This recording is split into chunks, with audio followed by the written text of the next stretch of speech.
Hi ನಮಸ್ತೆ. February March ಅಂತಂದ್ರೆ ಇದು exam time. So before going to exam ನ ಯಾವ ಕಲರ್ ಅನ್ನ ಅಪ್ಲೈ ಮಾಡಬೇಕು, ಯಾಕಂದ್ರೆ I have to pass my exam with good marks. So ನಾ ಕಲರ್ ಥೆರಪಿಯಲ್ಲಿ 3 ಕಲರ್ ಅನ್ನ ಯೂಸ್ ಮಾಡ್ತಾ ಇದ್ದೀನಿ. So first one is the red colour for the direction goal. ನನ್ನ ಗೋಲ್ ಏನು, ನಾನು ಎಕ್ಸಾಮ್ ನಲ್ಲಿ ವಿತ್ ಗುಡ್ ಮಾರ್ಕ್ಸ್ ಇಂದ ನಾನು ಪಾಸ್ ಆಗಬೇಕು ಅಂತೇಳಿ. For the focus, mental clarity, ಇಲ್ಲಿ ಮೈಂಡ್ ಡೈವರ್ಟ್ ಆಗಬಾರ್ದು ಅಂದಾಗ ನಾನು ರೆಡ್ ಕಲರ್ ಅನ್ನ ಯೂಸ್ ಮಾಡ್ತಾ ಇದ್ದೀನಿ. ಸೊ ಈ ರೆಡ್ ಕಲರ್ ಅನ್ನ 2 ಕೈ ಥಂಬ್ ಈ ಬಿಲೋನೇಲಿ ಈ ತರ ರೆಡ್ ಡಾಟ್ ಅನ್ನ ಹಾಕಿ.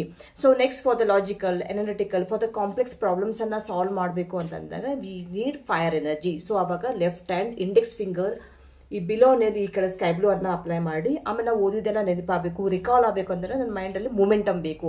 That time left hand little finger ಬಿಲೋನೇಲ್ ಇಲ್ಲ ಡಾರ್ಕ್ ಬ್ಲೂ ಅನ್ನ ಅಪ್ಲೈ ಮಾಡಿ. ಇದನ್ನ ಏನ್ ಮಾಡಿ, ಬಿಫೋರ್ ಗೋಯಿಂಗ್ ಟು ಎಕ್ಸಾಮ್ ಈ ಕಲರ್ ಅನ್ನ, ಈ 3 ಕಲರ್ ಅನ್ನ ಅಪ್ಲೈ ಮಾಡಿ. ಫಾರ್ ದಿ ಸ್ಟಡಿ ಟೈಮ್ ಅಲ್ಲಿ, for the concentration purpose already ನಾನು ವಿಡಿಯೋನ ಅಪ್ಲೋಡ್ ಮಾಡಿದ್ದೀನಿ. ಆ ಕ್ಯಾಪ್ಷನ್ ಅಲ್ಲಿ ಲಿಂಕ್ ಇದೆ, ಅದನ್ನ ಫಾಲೋ ಮಾಡಿ. ಸೊ ಈ ವಿಡಿಯೋ ಇಷ್ಟ ಆದ್ರೆ ಪ್ಲೀಸ್ ಲೈಕ್ ಮಾಡಿ, ಶೇರ್ ಮಾಡಿ, ಸಬ್ಸ್ಕ್ರೈಬ್ ಮಾಡಿ. Be healthy, keep smiling. Thanks for watching.